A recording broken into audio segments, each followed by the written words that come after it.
Hi everyone, today we will talk about how to fix or how to solve the problem of Daylio app.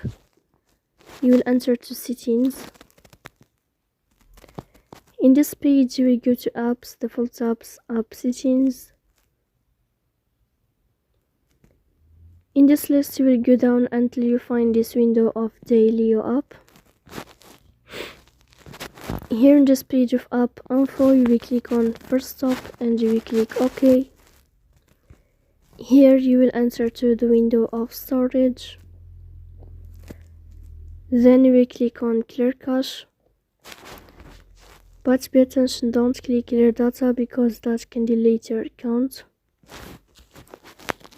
In the end you can turn off your phone and you can wait a moment to restart your phone again to fix that problem. So please don't forget to support us by like and subscribe.